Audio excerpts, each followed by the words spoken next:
అమరావతి పునఃప్రారంభోత్సవ వేడుక గ్రాండ్గా జరిగిన విషయం తెలిసిందే. ప్రధానమంత్రి నరేంద్ర మోదీ ముఖ్య అతిథిగా విచ్చేసి 57,000 కోట్ల విలువైన అభివృద్ధి కార్యక్రమాలను ప్రారంభించారు. CM Chandrababu, deputy CM Pawan Kalyan, మంత్రి నారా లోకేష్ ఉపన్యాసాలు చేశారు.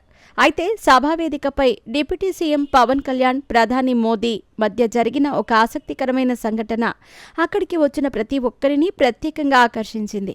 అమరావతి రైతుల పోరాటాన్ని, వాళ్లు పడిన కష్టాలను, సీఎం చంద్రబాబు, ప్రధాని మోదీ సహకారంతో మళ్లీ రాజధాని నిర్మాణం ఎలా అధిగమించి ముందుకు వెడుతున్నారు వంటి సందర్భాలను విశ్లేషిస్తూ పవన్ కళ్యాణ్ సుదీర్ఘంగా 10 నిమిషాల పాటు ఉపన్యాసం అందించారు.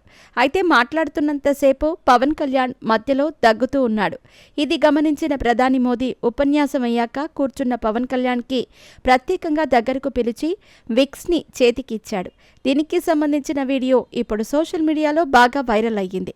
దీనిని బట్టి పవన్ కళ్యాణ్, మోడీ మధ్య ఎంత సాన్నిహిత్యం ఉందో అర్థం చేసుకోవచ్చు.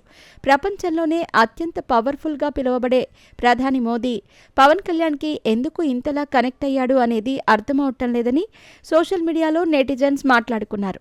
ఢిల్లీలో ముఖ్యమంత్రి ప్రమాణ స్వీకారానికి పవన్ కళ్యాణ్ వెళ్లినప్పుడు కూడా ఇదే ప్రధాని వేదికపై ఆయనతో సరదాగా చాలాసేపు చర్చించాడు. ఎప్పుడు కాషాయ వస్త్రాల్లోనే కనిపిస్తున్నావేంటి, హిమాలయాలకు వెళ్ళిపోతున్నావా అంటూ అడిగారని పవన్ కళ్యాణ్ మీడియాతో అప్పట్లో చెప్పుకొచ్చాడు. ఇలా ఎన్నో సందర్భాల్లో మోడీ పవన్ గురించి ప్రత్యేకంగా శ్రద్ధ చూపిస్తున్నాడంటే ఖచ్చితంగా రాబోయే రోజుల్లో ఆయన కేంద్ర కేబినెట్లోకి వెళ్లబోతున్నాడా అనే సందేహాలు కూడా రాజకీయ వర్గాల్లో వ్యక్తమవుతున్నాయి. ఇకపోతే సోషల్ మీడియాని ఒక రేంజ్లో ఊపేస్తున్న ఆ వీడియోని మీరు కూడా చూసి మీ అభిప్రాయాన్ని వ్యక్తం చేయండి.